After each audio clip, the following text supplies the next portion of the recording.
Hey guys, and welcome back to the channel. So, as you can see, with me today over here, we have got Mr. Edd Bud, a fellow shoe enthusiast, midsole maniac, and running shoe geek, just like me. Edd is into his shoes, as we all know. So, thank you very much, everyone, for joining us today. I was just looking through the comments here. I can see a lot of people are going to be quite excited for two running shoe geeks meeting up. But Edd, you just want to give yourself a brief introduction. I know probably most people know who you are, but just sort of cover the basis. Yeah, sure.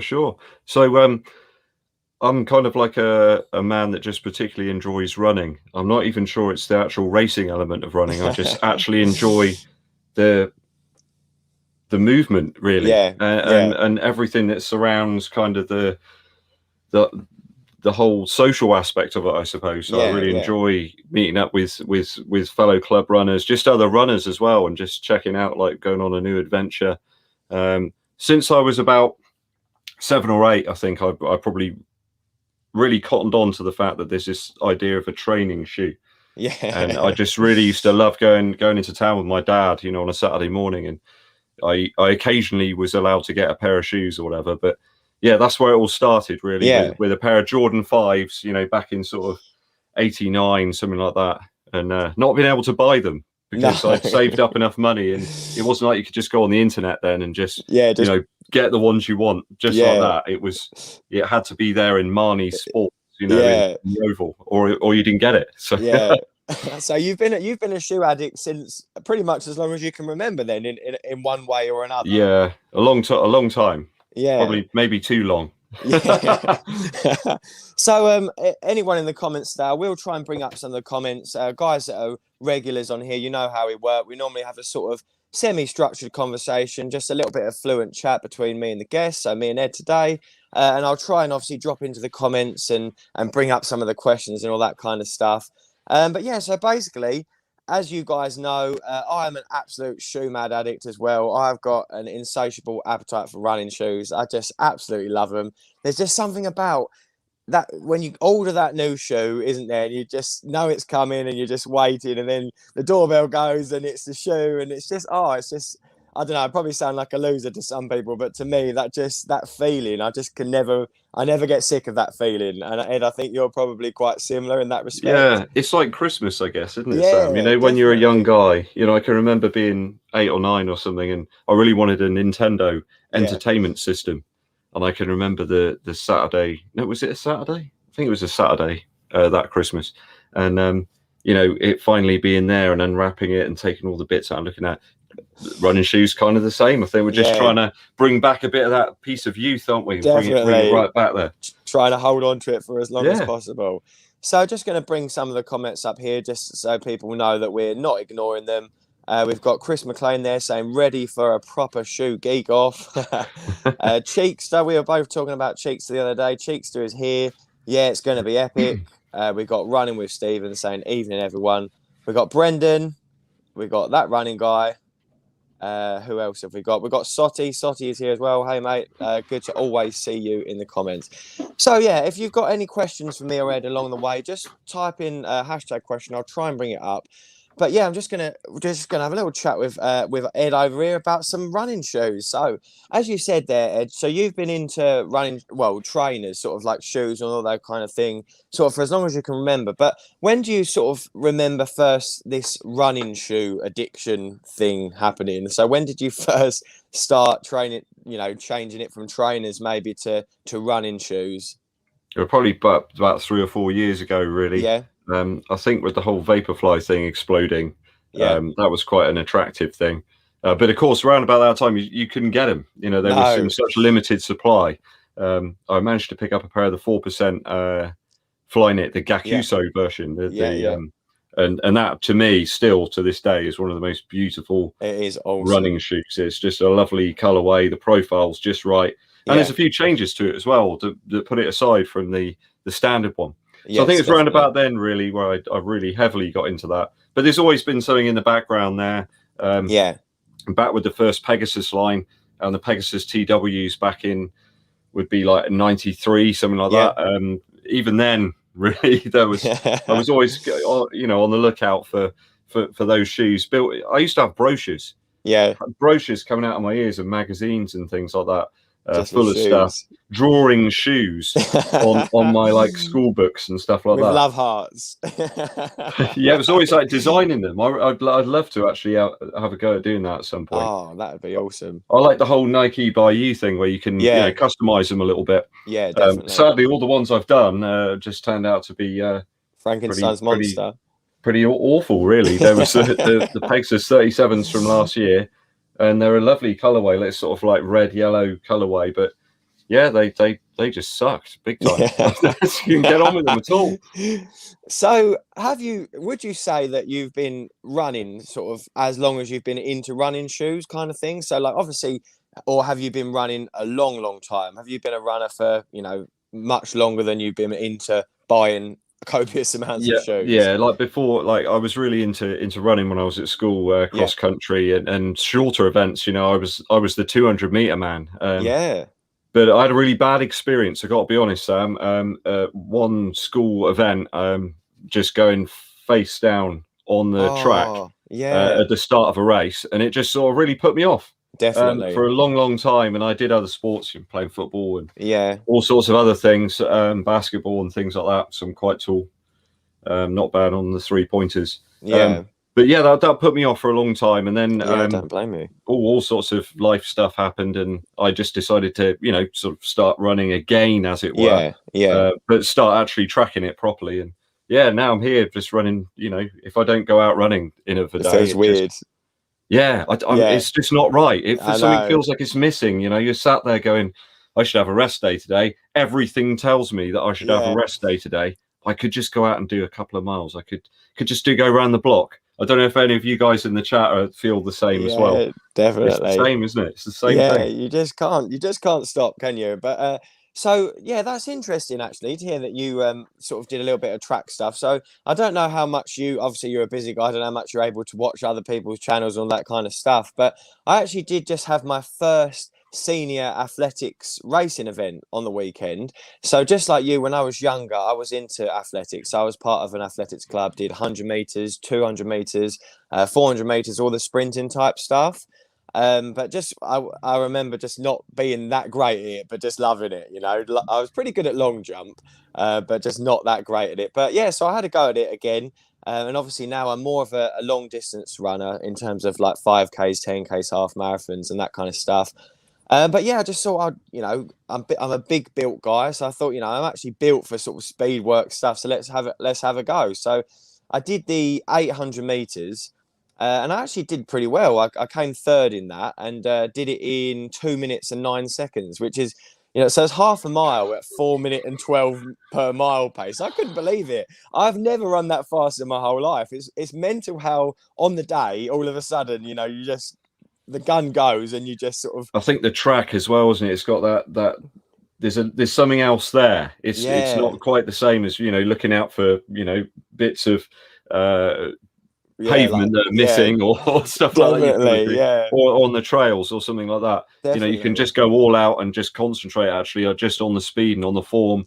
Definitely. So you haven't got those other things to take away. But that's some amazing speed, Sam. It's really well, it's one of them things where you just exhilarating. It's exhilarating, but I knew I was capable of running fairly fast because I was pretty good at sprinting when I played football and all that kind of stuff. But when do the likes of any of us the ability, I'm a fairly decent runner, but not amazing. I'm just all right, But I never go out and run half-mile repeats at 4 minute mile pace ever, So it's not something you practice, I'm not by nature a track athlete, so it's not something that day in day out I go out and I'm just going to do a 4 minute half mile today, like just for the fun of it. Maybe back in the day I could have got somewhere near that, but not these days I don't think. It's good fun. But so I guess while we're talking about racing and that kind of stuff, would you say that you have a preferred racing distance? I think probably for me in terms of my build and sort of the way I am in terms of my constitution, I'd say it's probably the half marathon. I've gone out and sort of ran marathons in the past just to see if I could do it, I suppose. In the lockdown you've got to find stuff to do, haven't you, to fill up your time, to keep your mind active and just just keep yourself motivated, I suppose. So Definitely. yeah, I think the half marathon's a good one because you can run it a lot of times. You don't have to have these very long kind Training of blocks. tapers and things and training blocks.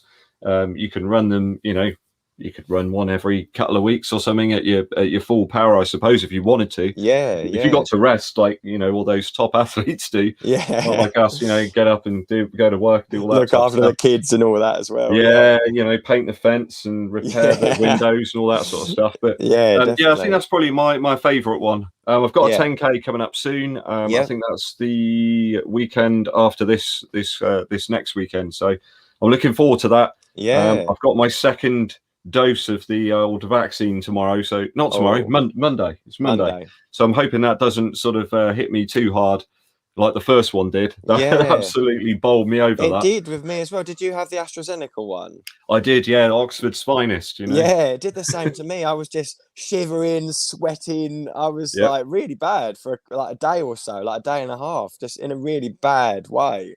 Yeah, I don't think even a bottle of Iron Brew and a packet of Monster Munch could have saved me that day. It just really affected me. It was almost like someone flicked a switch, I was absolutely fine, and then suddenly, bang. But yeah, once I'd got over that, I was back to normal. So I'm hoping that doesn't sort of set me back too much. It's going to be an interesting race, Sam, because I think they're having to start everybody distance. Obviously, I think there's like a 5 or 10 second gap between all the runners, and they're setting people off in terms of the time they'll finish or the expected time.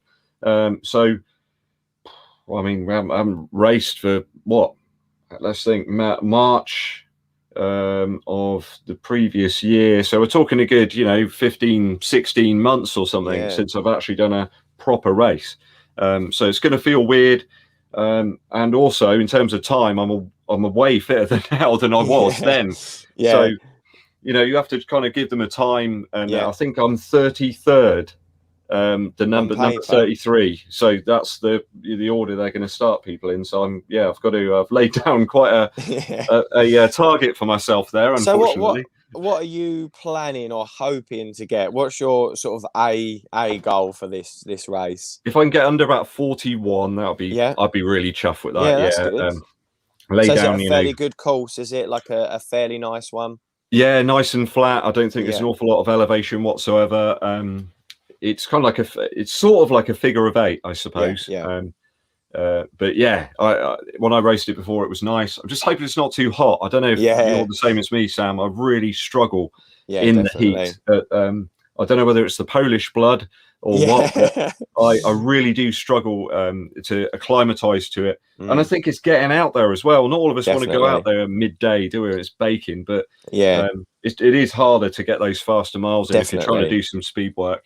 But we've got to do it, and we've got to stop complaining here in England about the fact that we're it's never hot. happy, are we? If it's too cold, we're moaning. If it's too hot, we're moaning. It's too windy, you're moaning. It's just you're never satisfied. But so good luck for that. And obviously, as a super shoe enthusiast myself and you, I've got to ask you, what shoe are you going to be wearing? It's so hard, isn't it? There's a good buddy of mine locally. I call him Kev Next Percent Burton. He's got a beautiful pair of the Next Percent, but with the Flyknit upper when they did the custom ones. And he was asking me the same question the other day. What am I going to wear? What am I going to wear? I've got to be honest. Out of over trying and testing out all the recent stuff, I'm probably still going to rock the Next Percent too. Yeah, I think it just always comes back to it, doesn't it? It does. It does. It's going to be either that or the original Adios Pro. I don't think I'm at a point at the moment where I'd bang the new ones on and just expect them to do the job. It's a little bit like if you bought like a new guitar or something like that. You wouldn't use it straight away. You'd want to get just to be sure. Test it out. So probably Next Percent too, but I'm probably going to knock out a video on that. Maybe do a few tests the next few days and try and figure out. Maybe even the Liberace's. I mean, they're just wild, aren't they? What's that all about? Who came up with this? I think it looks cool, man. It does, but you've got to when you come up to the start line in these, you've got to do the business, haven't you? Or you're Yeah, gonna you look do. To be yeah. fair, I dress mental when I go out for a run. I'm always wearing sort of bright colours and all that sort of stuff. So I think it wouldn't be too bad. But I do know what you mean. I'm just going to quickly dive into some of the comments here, just to make Yeah, let's sure do it. everyone doesn't think we're ignoring them. So we've got John saying it's interesting to hear the different perspectives when you two preview the same shoes. The bear compared to the lighter stag, and how the shoe feels for you. A stag, I like that, John. Well, that's a good. I think though that's a good point, because and I personally myself, and I'm sure Ed's the same. I never, unless it's, I'm not going to name any names, but certain reviews are hype reviews, and they're like, "This is the most amazing shoe ever." They've not even taken it out of the box. They've never even run in it.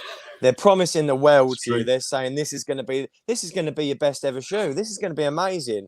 And you're like, mate, you've not even taken it out of the box. So how do you know? There would be a lot like that, Sam. You know, you'd end up with like 40 of the best shoes ever in the whole world. Like, and you could buy all of them, and then you realise actually they're the best rubbish. thing you can possibly do is just consistently train. Definitely, that is like the best thing you can do. But I mean, so the point I'm making is like, everyone is gonna find a shoe different. So me and Edd, I think Edd is taller than me. I'm about 6'2", so Edd, I think you're a bit taller than me. Are you? In that case, I've only got like I'm 6'3", so I've just got so like, we're sort of both, it's not much. Both, well, it depends on what we're talking about, but we're a prime X away. So we're both tall guys, and obviously I'm a sort of a stockier guy, sort of coming from weight training and boxing background. So, and everyone runs differently. Some people heel strike, some people forefoot, midfoot, some people, gallop, and some people stride, and everyone's different. So just because, Edd reviews a shoe and it's the best shoe in the world, and I review a shoe and it's the worst shoe in the world, he's not wrong and I'm not wrong. It's just he's given his opinion, which is, as long as he's being honest to his opinion, that's all he can do. And I'm giving my opinion, which, as long as I'm being true to myself, that's all I can do. So I do think it's, and definitely not one of these people that thinks you can only have one reviewer out there, because everyone is so different that you don't relate to everyone. You might not relate to something that Edd says, but you might not relate to something that I say. You might think, well, I don't know what he's talking about. That was the most stable shoe I've ever run in, or whatever. I think I've had the conversation with Andy as well, the FOD runner, the Dean runner, because Andy's got big feet, like really big feet, and Tim Gross as well. They got really big feet. As well. Yeah, they can never get any Adidas shoes, bless them. Yeah, it's just impossible, poor guys. I've told him to maybe like bandage their feet up or something like that. Maybe you can put your feet into an ice bath or something. Yeah, just to shrink them before. You might just be able to get a couple of miles in before they expand again. But it's like Seth as well. Seth's got tiny, tiny feet. And when he holds the shoe up, and sometimes I'm looking thinking, what size is that? It's like half of my foot. And, of course, some of those shoes are much lighter. And then we get some stuff, Sam, with larger feet, and the weight scaling just goes up and up. Definitely. Some of them become really, a bit cumbersome almost, and definitely. And they don't feel that good, and they feel almost entirely different. So yeah, I think you're right. Everyone's different. I say I'm just one man. I'm just one guy. I've got no reason to. Just wondering what the strange noises are that are coming from this. I don't know. Someone's doing the gardening or something like that. It's crazy. This time of night. Come on. Yeah, everybody's different. Everyone's got their own sort of opinion, as you say. I think it is definitely a lot down to form and how people run as well. Everybody's got their own slightly different kind of approach, haven't they? And we all like different things as well, don't we? Like some people might like a really soft shoe, or some might like a really firm shoe. Some like a narrow toe box, some hate it. So all you can do is just sort of give the information and hope people dissect it in as clear a way as possible and make their own informed decision based on that, really. I think if people can take away something positive or useful from it, then a review's been successful, hasn't it? If someone gets just a little something from it. And let's be honest as well, with your reviews and mine as well, it's about entertainment as well. I like to, I like to make people laugh. I like to put a bit of fun slow-mo and epic music in there and all that kind of stuff. And again, that style, some people will watch it and go, I don't like that. Why is he doing that? Other people will watch it and think this is awesome. And I've said this before to Kafuzi and Seth when we was live. you can't please everyone. Some people are going to watch your videos and think it's the Yep. best video they've ever watched, and somebody else is going to watch it and give you the thumbs down and think you're the most annoying person or whatever that they've ever met. And that's great, you know. I love that because it means you're doing something right. It means you're being true to yourself, and that's all you can do, isn't it? Really, at the end of the day. I think, you know, where I was a pro musician for a while, and you kind of, I look at it like every video is a piece of art, like a piece of artwork in a gallery or something like that, and you can go and look at it, and you might really like one picture, and you might really hate another one. It might actually make you just want to run out of the museum. But that's great. That's fine. It's like a piece of music. You know, one man's yard is another man's, I don't know, something or something. You know, that's kind of how it is, isn't it? Yeah, definitely. And if you like it, you like it. That's great. If you don't like it, then there's lots of other stuff you can be doing. Yeah. And I think this is a good time now to mention in the description below, I've obviously put a link to Edd's channel as well. So if you're obviously joining from my side of things, watching this today, and like what you hear from Edd, then please make sure you go over and subscribe to his channel. But similarly as well, if people are watching from Edd's side of things and think, cool, this guy's a bit of all right as well, then make sure you hit the like, hit the subscribe. And also, just quickly, while we're talking, if you can just leave the chat and hit that thumbs up like, because it does help to get this video out there with more people, so more people can jump on and see two crazy shoe enthusiasts just talking backwards and forwards about shoes. So I'd appreciate that. Let's have a little look at what else we've got. So we've got a question here. Question to Edd. Can you recommend a shoe for a trail half marathon in the North Downs? A trail half marathon. Crikey. Yeah. I've particularly enjoyed the Innovate shoes from, I guess we're looking at the tail end of last summer through to now, really. The G270 has a really nice balance between weight, between cushion, and it does feature that amazing, I think it's called the boomerang insole. So it kind of looks almost like a Boost, I suppose, but tiny little pellets. And that shoe's just beautiful. Really, really light. It's reasonable as well to go between road and trail. So if you're doing some sort of half marathon race there where it looks like it's going to be on some grassland, also some rocky stuff too, it's going to cover all the bases. So for me, that would probably be my best recommendation. If you want something that's sort of race worthy, there's a lot of trail shoes out there, aren't there? There's bags and bags of them.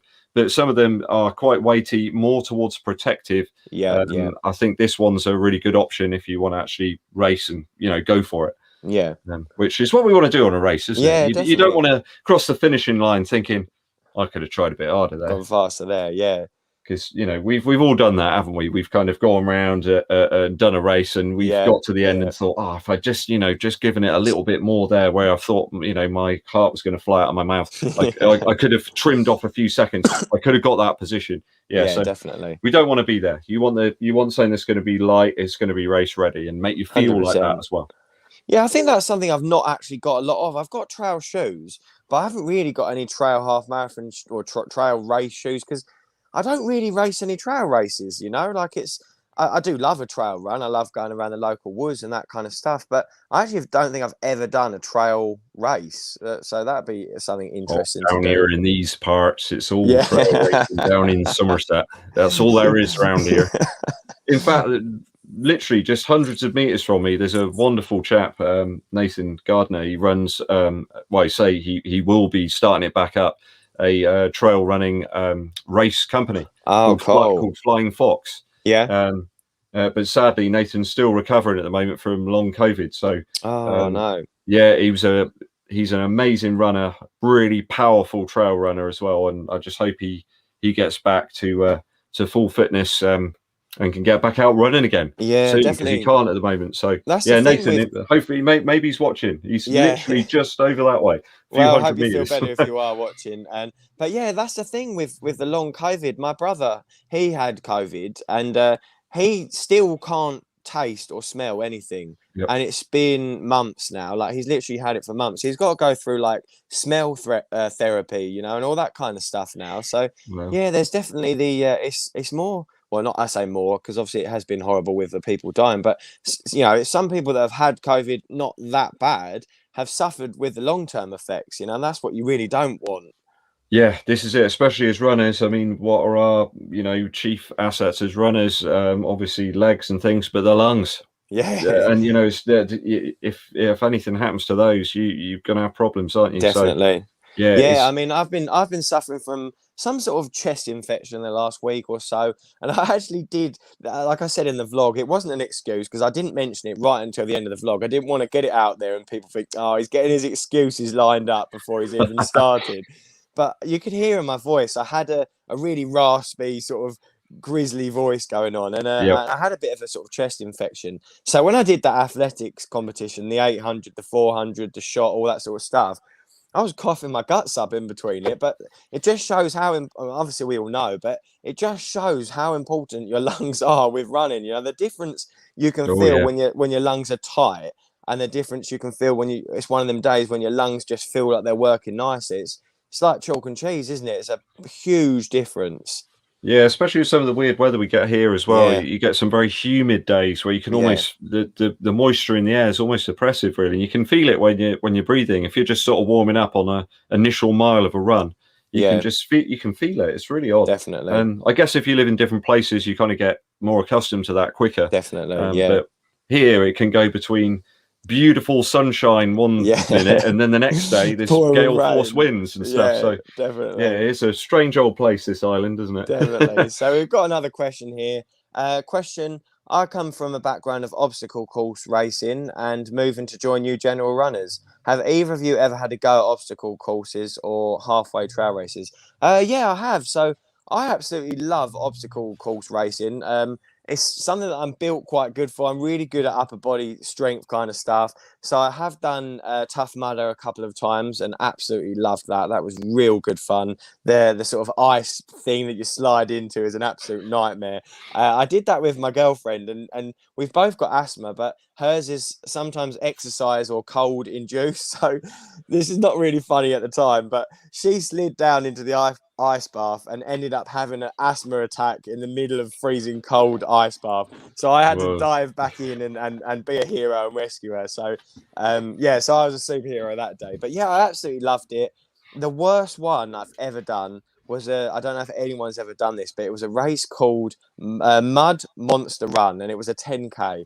And literally the whole of that run was like cement type mud, where from start to finish you was just in this mud that it took about 2 minutes to get your foot out each step.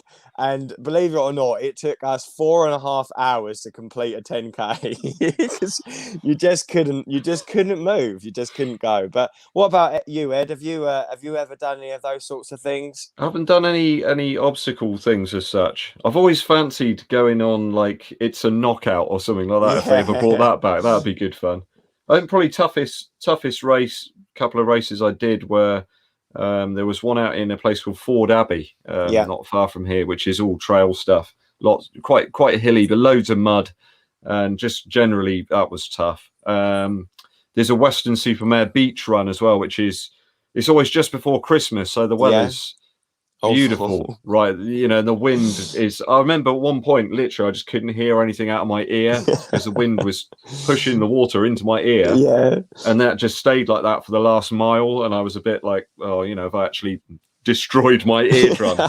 But yeah, that was tough, and especially running on wet sand, it's It's just horrible. saps your energy like completely. Definitely. You Yeah, can't I've get done one of any. them as well. It was called the Harbour Wall Banger. So you run all the way along the seafront on the Yep. beach and the pebbles and the seaweed, and it's good fun, but it is horrible at the same time, isn't it? Yeah, so really just saps your energy. You've got to be Yeah, so careful about sort of pacing yourself on those types of definitely. things. Like resistance And training at the same time. oh yeah, it's good for that, certainly. Yeah, We've got putting you through another the paces. question. So we've got Ed. Are you going to do any vlogs or for your races or training runs anytime? Yeah, I've been doing some sort of vloggy stuff with the training runs recently. I tend to put it in towards the end, Yeah. catching out the real fans, making sure they tune in right till the end. Yeah. But yeah, I'll probably do that for the 10K, the Martok, take the GoPro What, like an with me. individual race vlog kind of Yeah, thing? like I kind of take it on, and Yeah. just you'll be able to hear me sort of breathing very heavily from time to time. Yeah. Trying to hold the GoPro and not sort of knock anybody out. I've always wondered with GoPro stuff when you're racing, because I've seen people like Ben Parks, Yeah. do that as well, and it's amazing because he kind of just holds it, and it looks like he's just jogging. Yeah. Like Ben Parks just jogging along. He's just sort of, it's so easy, and I'm there Nice thinking, and casual, man, if I was doing that, I would, that would cost me probably 10, 15 seconds or something on a mile, just to maintain that and be able to do some type of conversation. But yeah, I think I'll just give it a shot on the 10K. It's relatively easy.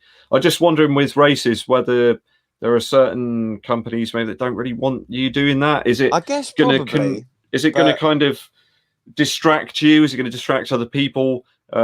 Is it almost like you wearing headphones and listening to music? I mean, we've all been doing some races and we've seen someone doing that, and quite often in England, it's just not allowed. They aren't allowed to get the license to do the race if anyone's using that equipment. And you're there thinking, but you can get disqualified for it. So I don't want that to happen. So I might check with them before and just say, have you got a problem with this? And hopefully they won't. But if they do, I'll just run it and see what happens. I think it's I think that probably is a valid point, but and not that I'm encouraging it at all, but I think you do see plenty of runners in these races still having their headphones in, don't they? And I'm sure they probably, I'm not saying that's the right thing at all, but I'm sure they probably don't get disqualified at the end of it. It's probably more one of those like just to warn you kind of thing. But I definitely see the reason behind it. It's not safe, is it? If you can't hear the marshals, you can't hear pedestrians, all that kind of stuff. I mean, if you're on a closed course or something, I think a lot of the time they say it's because it's not a close. If there's roads that aren't closed off or something like that, they don't want you to be in danger, and I can understand that. But definitely. I'm just wondering how fast, I could run like a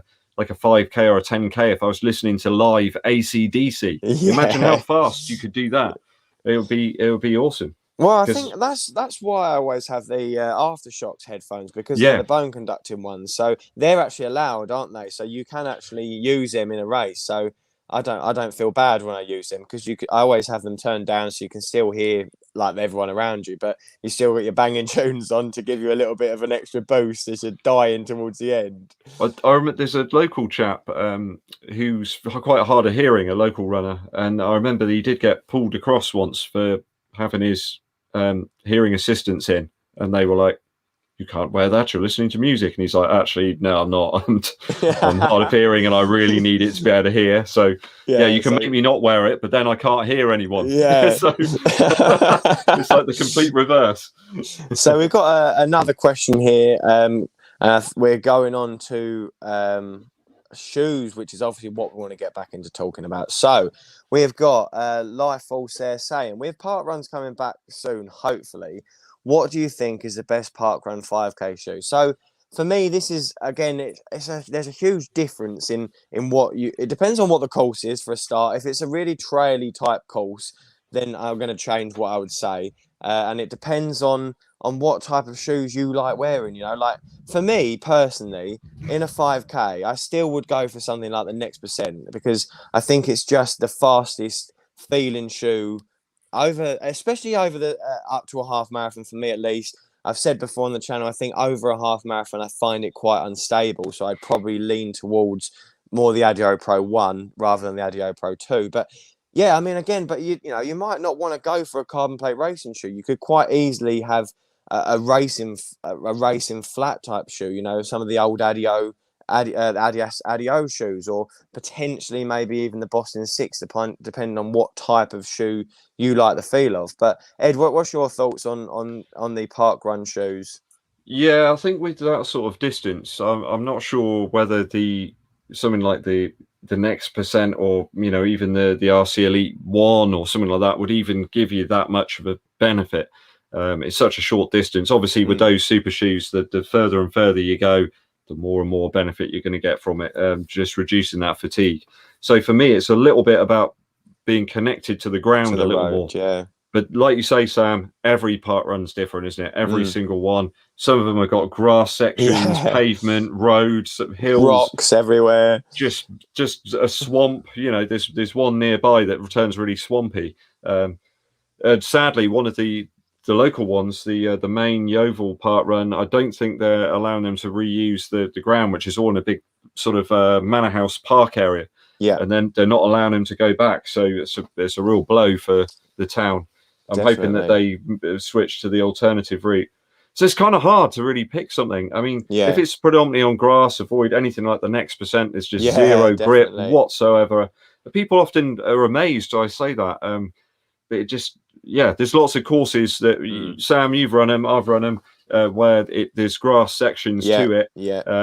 And it's just useless. You slow right down, don't you? Because you're going to go thinking flying, about it, maybe something like the Puma Liberate Nitro would be a quite good option, because when I have my track sessions, we have actually got a grass track, and I find it's got excellent grip on that grass track. It really does stick to it, and like you say, you want to feel connected to the road or to the surface. And I do find that a lot in the Liberate. I just find it is a really good shoe for shorter distances type of stuff. Yeah, for that, I don't know. If I was going to do something that's on multiple terrains, I suppose I'd probably look at the RC Elite version 1 with that, the Dynaride stuff on, because that's just nuts. The grip on that is so good. I was talking with Tim Gross about that a while ago, and that is one of the best. You could even use it on a track. You could use it on anything, and it would work. Even maybe some light trails and things. I know it's a ridiculously soft shoe as well, but I think you could, if you had to, and your race went across all those different terrains, that would probably be the best. But I mean, I've seen people win park runs in just some sort of standard Solomon daily shoes, running on grass and stuff. So it's a little bit down to doing your homework on the park run, knowing what you're going to need, and of course weather changes it all as well. Yeah, definitely. I mean, it does make such a difference, doesn't it? So I think we're going to come out of the comments just quickly, and let's get this one out of the way. Wherever I put that's there, and just sort of get back onto a little bit of a chat. So Ed, out of the shoes that you've got at the moment, and I've obviously been seeing a lot of your reviews come up. Like me, we've both got the Adios Pro 2, the RC Elite 2. Which would you say at the moment is, out of the new carbon plate racing shoes that you've just got recently, which one would you say has got sparked your interest the most, and is one that you probably enjoy the sensation from running in the most at the moment? Aside from a bad experience in it in the wet, the RC Elite 2. I really like that shoe. It's a strange mixture between a slightly wider, more forgiving sort of shoe, but it still feels like it's got some race chops about it. I'm just a little bit perturbed by the fact I went flying in it, even just with a little. Did you actually go flying? Did you? Yeah. As you're sort of running at a faster pace, as I was towing off, I could just feel my foot just sliding. As I was.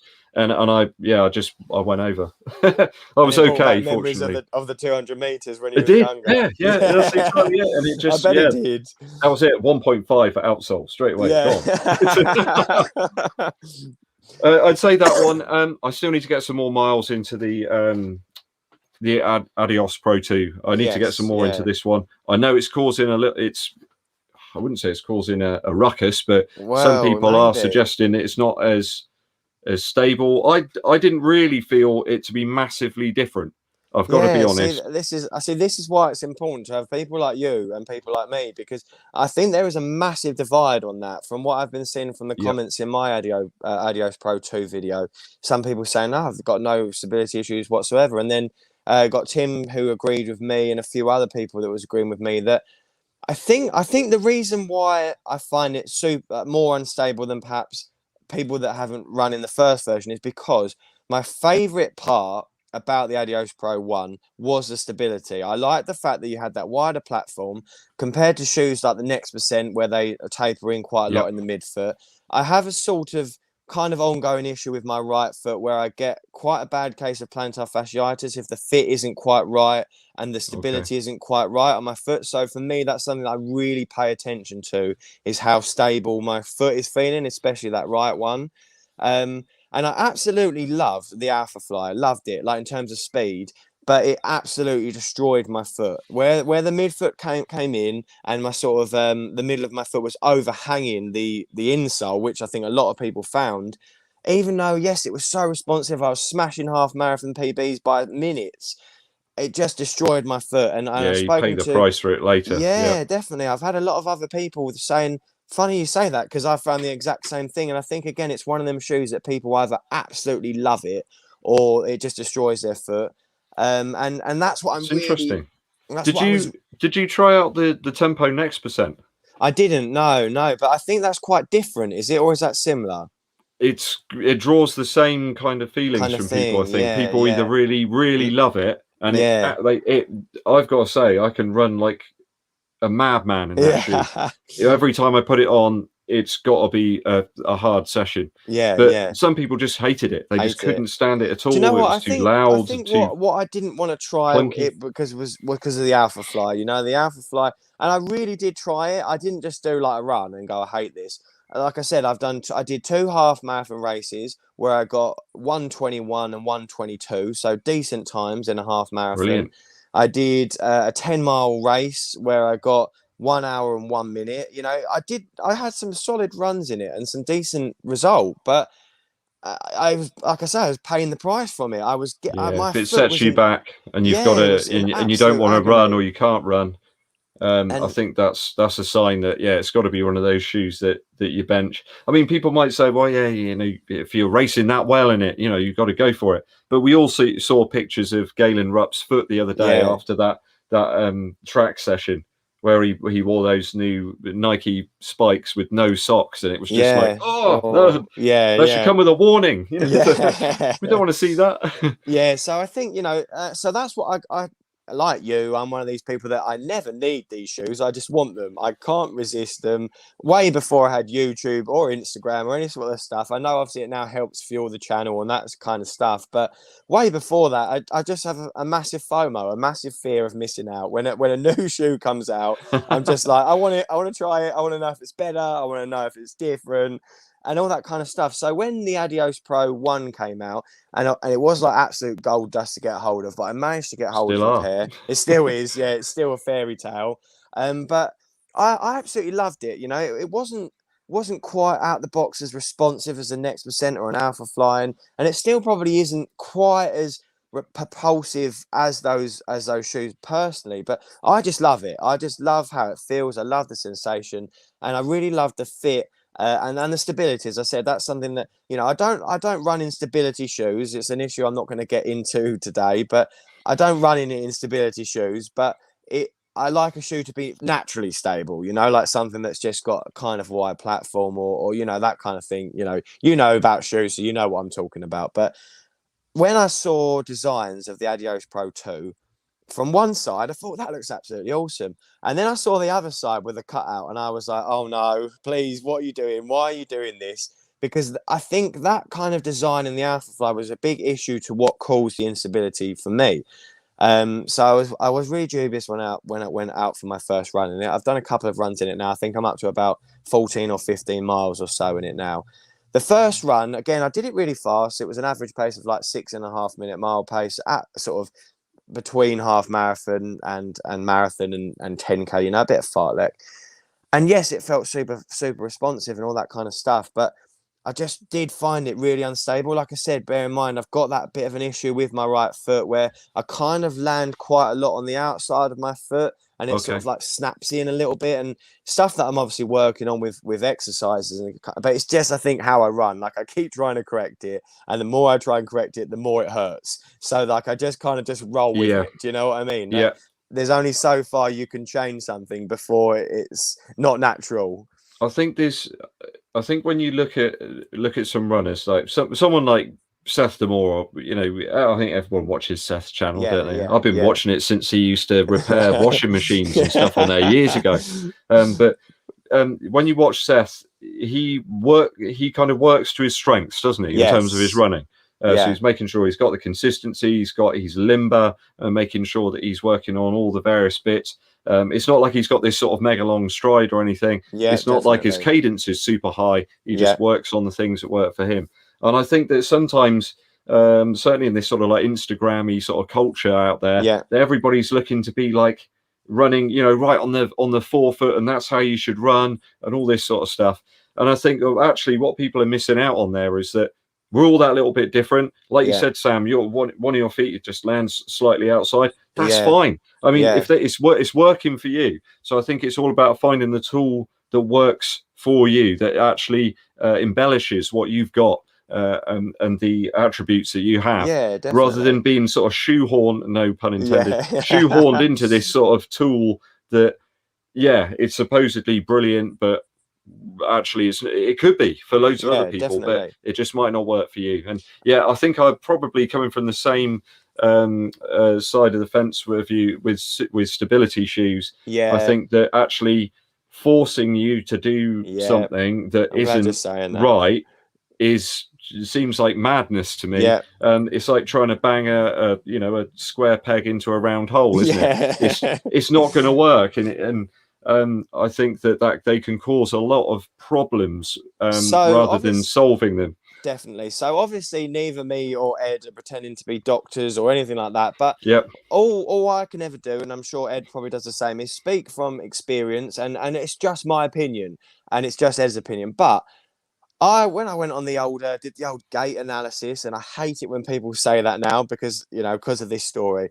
So I've got the old gait analysis done, running on the treadmill in a pair of Brooks Glycerin 17s, one of the softest shoes you could probably get at the time. Oh yeah, you really badly overpronate. You need to wear a pair of stability shoes. Okay, yeah, cool. Never had any issues, bear in mind, with my running, ever. Yep. Never had any problems. Just everyone in the whole universe is telling me to go get my gait analysis done. So I did it because I was a new runner.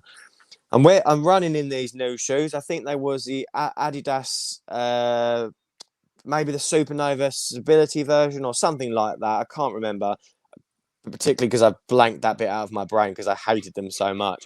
But basically, as I was running them, like you say, it's trying this really intensively aggressive medial post is trying to force my foot back up.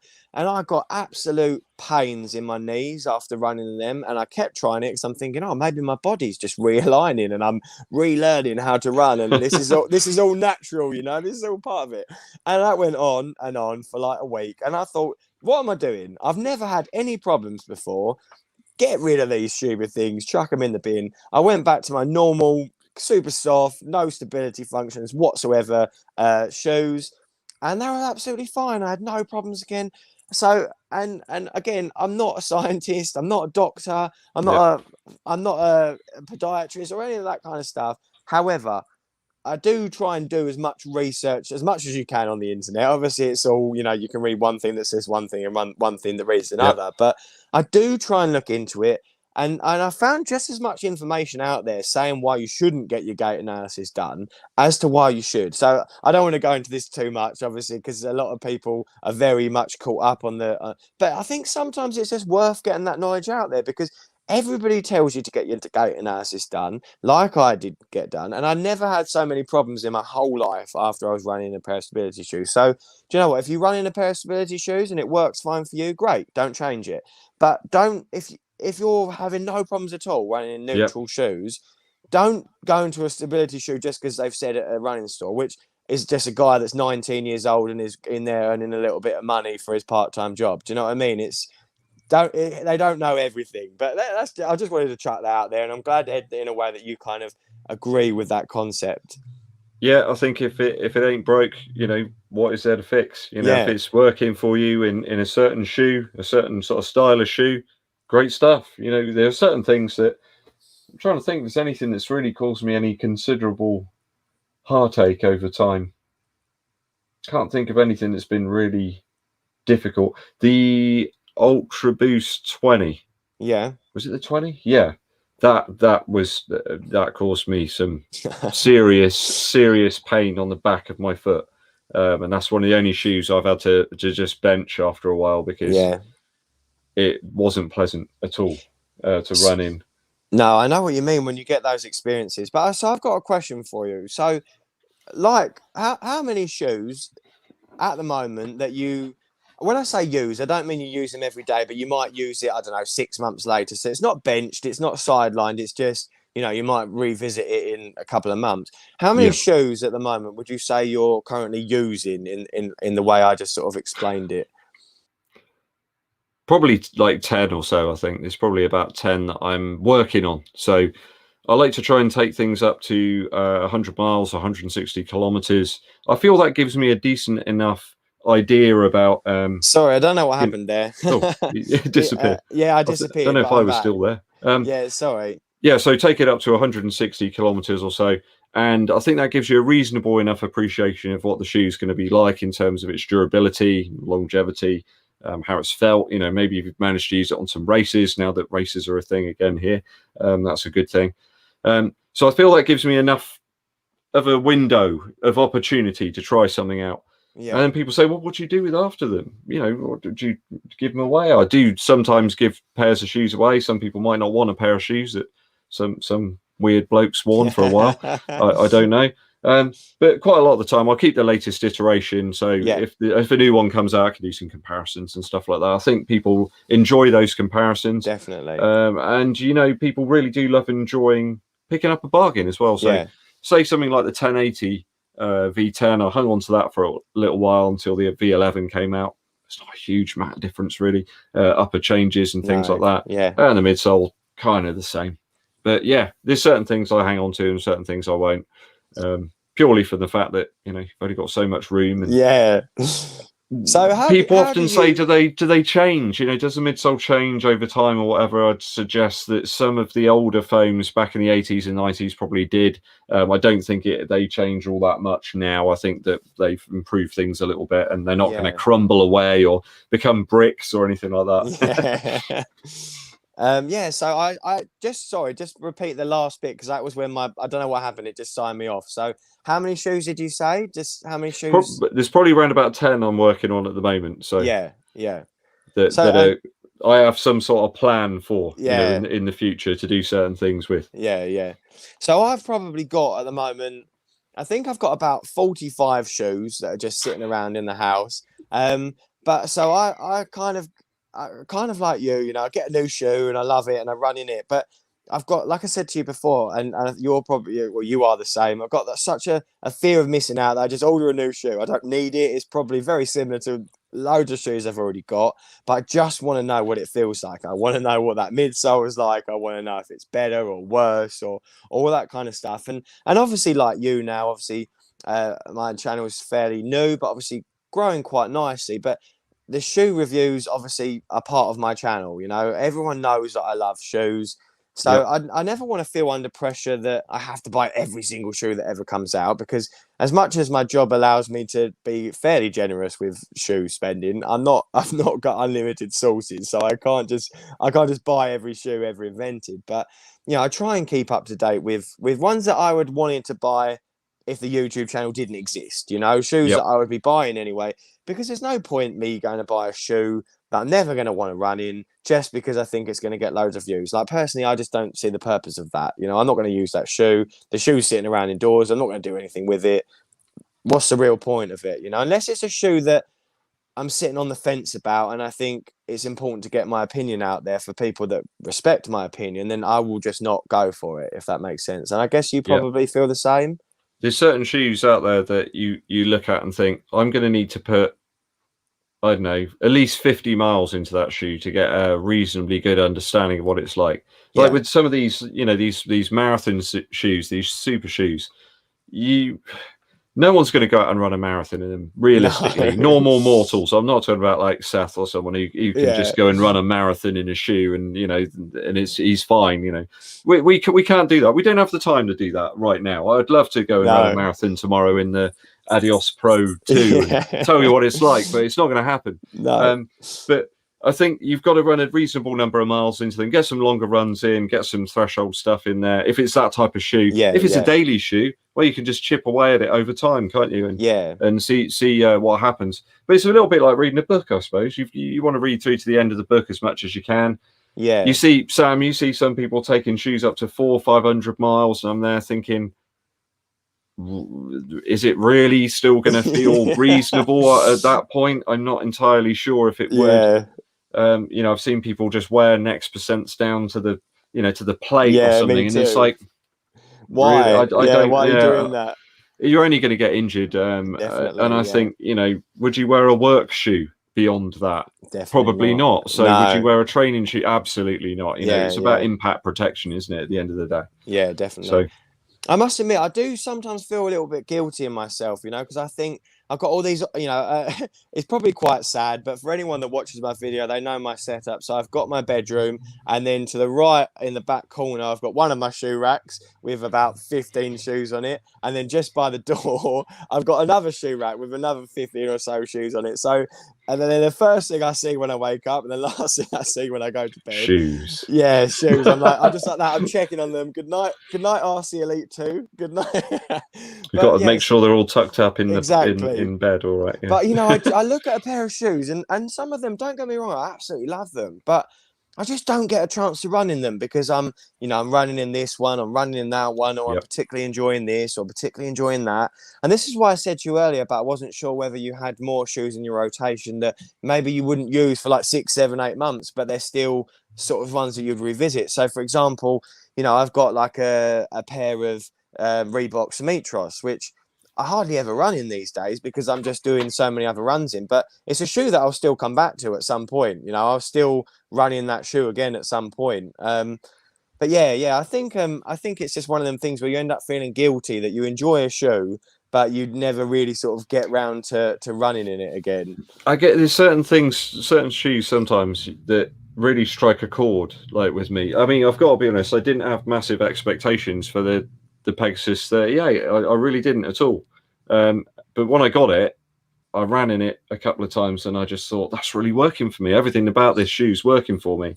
And where the 37 was just such a disappointment, really, in terms of the upper for me, this just worked. And I just kind of kept waking up thinking, I could run in that again. I could run in this wonderful super shoe if I wanted to. But actually, I want to run in this. So Yeah, I think that says a lot, you know. yeah, Sometimes it's about what feels good for you on that yeah, day. yeah, It might be that you definitely. get up and you just feel like you're made of lead and you just need something really bouncy, or you want something that's a bit firmer, Yeah, or you want to, you know, hammer all hell, you know, on yeah, some speed sessions. So you pick a shoe for that. So it's quite nice having a few things in the rotation, but quite often I am driven a little bit by what people actually want to see. What do the viewers want to know about this shoe? yeah, What yeah, comparisons are they interested in?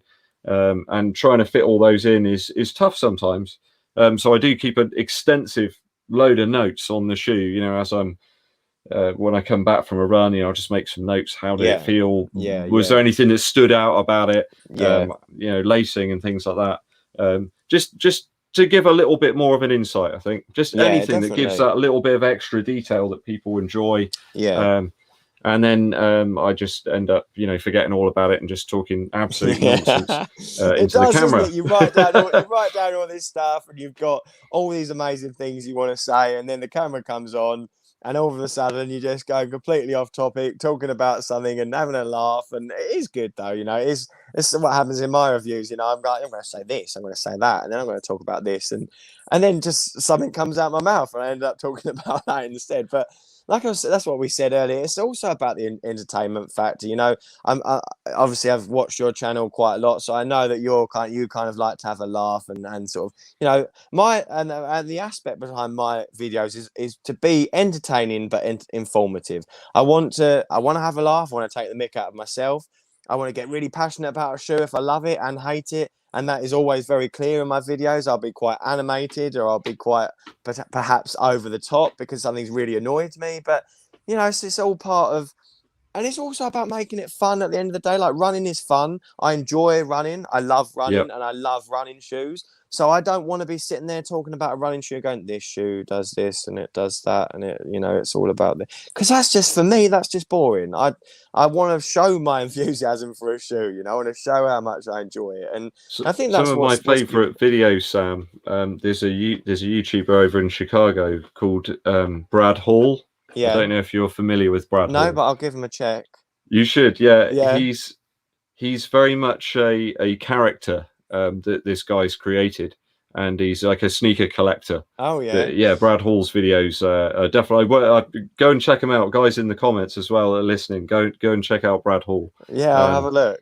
what I'd love one day is a Chicago kind of meetup between Kafuzi and Brad Hall. That would be amazing, amazingly That would good. be awesome. Yeah, I'll have a little look. But so I think I'm probably sure the conversation is still flowing. Me and Edd could talk for hours and hours, but I'm sure Edd's got a life. I'm sure the people watching this have got a life, I have no life. and I think I've got a little bit of a life. So we're gonna leave it there. I'm just gonna quickly say thanks again, Edd, for joining me tonight. I've really enjoyed it. I hope you've enjoyed it as well. I have. It's a pleasure, Sam. Thank you Yeah, for having me on the channel. no worries at all. If you ever want to do a live on your channel, invite me on. I am more than happy to be on if that's something that you're up for. But yeah, so everyone that's watched this today, thank you very much for all the comments and questions. I'm sorry I haven't been able to get around to all of them, but we've just been so flowing in what we're talking about. But yeah, hopefully me and Edd can revisit this at some point and then sort of talk more super shoes for you guys. But once again, if you don't already know who Edd is, I'm sure most of you do, but in the description below I have linked a link to his YouTube channel. And again, if you're watching this today and you don't know who I am, again, please, if you could hit that like today and subscribe to the channel, that would be really awesome. So Edd, is there anything you wanted to say just before we sign off? No, just thanks for tuning in, and yeah, make sure you do subscribe to Runningman Sam's channel. I know he's heading up to the top of most of the poppermost with the subscribe. How many you got at the moment, Sam? What are you to now? 1.2 now, I think. 1.2. Sweet, awesome. 1,200, which isn't too bad considering I started this channel about 3 or 4 months ago. You know, it's fantastic. It's pretty decent. You know, I'm happy with it, but it's just a bit of fun. You know, and I do plan to do more with it, and hopefully join the likes of you and Seth and Kafuzi one day. But it's never, for me, it's never a competition. You know, it's like we've explained earlier. It's got to be fun, Sam. It's got to be fun. That's why I've done things professionally where, you know, in terms of music and things like that, where I got to a point and was I having fun? And I'd suggest that actually at that point I wasn't having fun anymore with it. You know, when I was younger, in certain sort of situations, yeah, everyone would have loved to have been in. I was there and I didn't enjoy it. So yeah, I'm having a lot of fun with my channel now, and I'm really pleased as well that you're having so much fun. Yeah, I love it. And getting that regular content out there, I think that's a really important thing. Sort of being consistent with it too. But like you said, also being yourself as a character is really important. There are some channels out there where perhaps people haven't got that character. They're perhaps trying to copy other people, and I think that's the worst thing. The most unique thing about anybody is yourself. So you've got to be yourself, and I think that's what people enjoy. Yeah, so that's just quickly. I know I said we were going to go. I'm just going to quickly say this. I had an interview recently, and someone said, "How have you grown your channel so quickly? You know that I've been doing this channel for years and years and years, and I still haven't been able to get anywhere close to what you're doing." And I said, "I don't know if I'm doing anything special." I said, "But the best thing you can do is just be yourself, you know, just be true to yourself, and people will see that. You know, people know what to expect in my videos. They know how I'm going to be. You know, I've got my own little catchphrases, just like you probably have, Edd, you know, little things that make your channel, you know, and people know it, you know, people recognize it, and they either like it or hate it. But that's what I said. I said, if they like it, they're going to like it. And if they hate it, they're going to hate it. And that's how you know you're doing the right thing, because you will get people that hate your channel because you just will. So I just wanted to put that out there again. I know we've got a lot of sort of YouTubers watching this as well, people that are starting their YouTube channel. So that's just one of the biggest tips that I can give from a channel that's growing fairly quickly. And as Edd said, from a channel that is quite nicely established now, is just to be yourself. And just to enjoy it. If you don't enjoy it, stop doing it, because what is the point? Absolutely. Right, well, we're going to leave it there. I said we was going to go and we didn't, but yeah, thanks again for joining. Cheers, Edd, for being on this, and as always, guys, I will see you in a bit.